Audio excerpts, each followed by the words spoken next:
Hola compañeros y compañeras de afición, bienvenidos una vez más a un nuevo vídeo en el que vamos a hablar sobre un tema que me habéis hecho llegar a través de las redes sociales,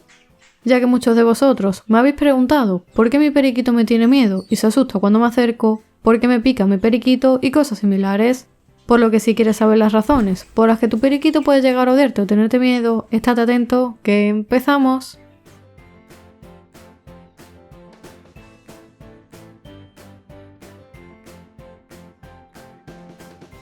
Los periquitos australianos, como ya hemos visto anteriormente en el canal, son una de las aves más amigables, cariñosas e inteligentes que podemos tener como mascotas, ya que les encanta aprender trucos, imitar sonidos, jugar e incluso si son papilleros, estar a nuestro lado prácticamente todo el día. Sin embargo, a veces sin darnos cuenta, llevamos a cabo determinadas acciones o comportamientos que pueden dar lugar a un cambio de carácter en nuestro periquito, provocando que se vuelva más arisco y distante con nosotros, dándonos la sensación, como muchos de vosotros me habéis comentado, de que nos tiene miedo o nos odia. Y aunque hay muchas razones por las que un periquito puede perder la confianza que tiene con nosotros, las más comunes son las siguientes.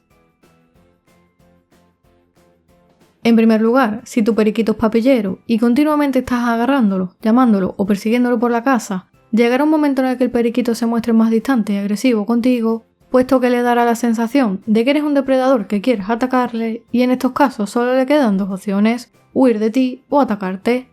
Los periquitos, al igual que ocurre con las personas, también necesitan su espacio a lo largo del día. ¿A ti te gustaría tener a alguien constantemente persiguiéndote, acariciándote o llamándote durante todo el día? No, ¿verdad? Pues a tu periquito tampoco. Así que dale un tiempo durante el día para que se relaje, se acicale las plumas, juegue con sus juguetes o con otros periquitos o aves que tengas como mascota, que ya volverá él a ti cuando te necesite. Y ni que decir tiene, que si tu periquito no es papillero, no es conveniente que constantemente estés entrando la mano en su jaula para cogerlo, ya que lo único que hará será estresarlo o asustarlo más.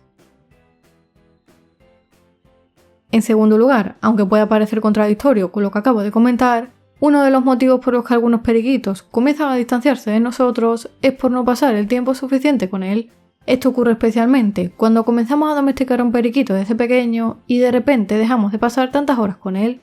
El hecho de estar al principio prácticamente las 24 horas del día pendiente de él, alimentándolo, cuidando que no tenga frío, etc., y a medida que va creciendo, por decirlo de alguna manera para que todos nos entendamos, prestarle menos atención a lo largo del día, puede hacer que pierda cierta confianza con nosotros y que comience a tenernos algo de miedo, ya que no está acostumbrado a nuestra presencia. No obstante, esto depende también del carácter del periquito, ya que hay periquitos que son más independientes que otros, por lo que si notas que tu periquito, a medida que va creciendo, está más distante contigo, no necesariamente tiene que ser porque tenga menos confianza, sino simplemente porque es así por naturaleza.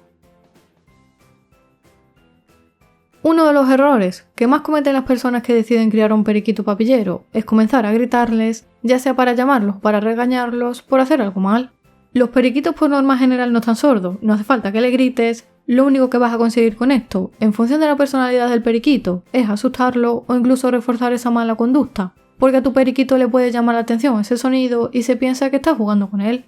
Por lo tanto, cuando quieras enseñarle algo a tu periquito, o cuando tu periquito haga algo mal y decidas regañarlo, nunca le grites, hazlo siempre con un tono suave y amigable para que no pierda la confianza en ti.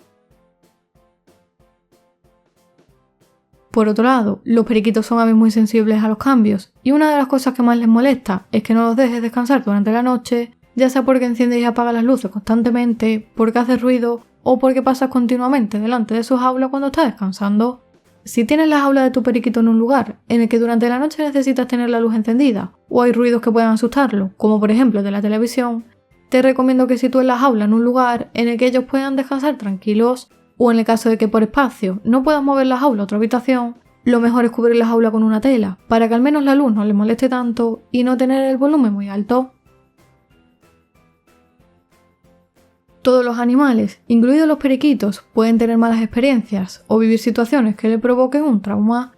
Por norma general, cuando un pájaro está traumatizado por algún motivo, su carácter y comportamiento suelen verse afectados, volviéndose un periquito mucho más arisco, asustadizo e incluso agresivo. Esto ocurre en muchas ocasiones, con periquitos que han sido adoptados o adquiridos a otros criadores o en tiendas de animales, debido a que desgraciadamente no todos los criadores cuidan adecuadamente a sus aves. En estos casos, solo tenemos que tener mucha paciencia, darle todo el cariño que podamos y cuidarlo muy bien, manteniendo siempre la distancia que el periquito nos marque, y poco a poco, cuando vea que lo cuidamos y mimamos, irá ganando confianza y nos irá cogiendo cariño. No obstante, en el caso de que el periquito haya nacido en el aviario, debemos observar qué es lo que le está provocando el trauma, si es algún comportamiento nuestro que no le gusta, algún otro ave del aviario que le asusta, etc., e intentar corregirlo lo antes posible para evitar que se agrave la situación. Una de las peores épocas por la que atraviesan todas las aves, no solo los periquitos, es el periodo de muda. Durante este periodo, el sistema inmunológico de los periquitos disminuye y se sienten más incómodos debido al cambio del plumaje, por lo que puedes notar que el periquito está distante y necesita pasar más tiempo solo o que está menos alegre que de costumbre. Por ello, para hacerle más llevadera esta etapa, es recomendable ponerles bañeras más a menudo para favorecer la caída de las plumas viejas y la salida de las nuevas, aportarles alimentos muy apetecibles para ellos, como las frutas o las verduras que les encantan, y sobre todo, dejarlos tranquilos e intentar molestarlos lo menos posible. También a veces puede darnos la sensación de que nuestro periquito está más agresivo con nosotros, pero realmente lo que le ocurre es que está aburrido, ya que los periquitos son aves muy activas y juguetonas, que necesitan estar constantemente en interacción con objetos, con otras aves o incluso con las personas. Para evitar que nuestro periquito se aburra, tenemos que alojarlo en una jaula grande y amplia, en la que pueda volar cómodamente cuando no esté suelto por casa, y además, tanto fuera como dentro de la jaula, debemos poner diferentes tipos de juguetes, no solo para estimularlos mentalmente y fomentar que hagan ejercicio, sino también para que estén entretenidos y se diviertan. Por último, hay que tener en cuenta que no todos los periquitos son iguales, no todos tienen la misma personalidad y el mismo carácter, puesto que algunos periquitos son más cariñosos que otros, hay periquitos más independientes y hay periquitos más agresivos. Pero esto no significa ni que tu pájaro te odie ni que te tenga miedo, simplemente es que el periquito es así por naturaleza y tienes que aceptarlo tal y como es. Si te ha gustado el vídeo dale like y suscríbete al canal si aún no lo has hecho para recibir nuevos vídeos cada semana. Por aquí te dejo más vídeos sobre periquitos y como siempre te espero en el próximo vídeo.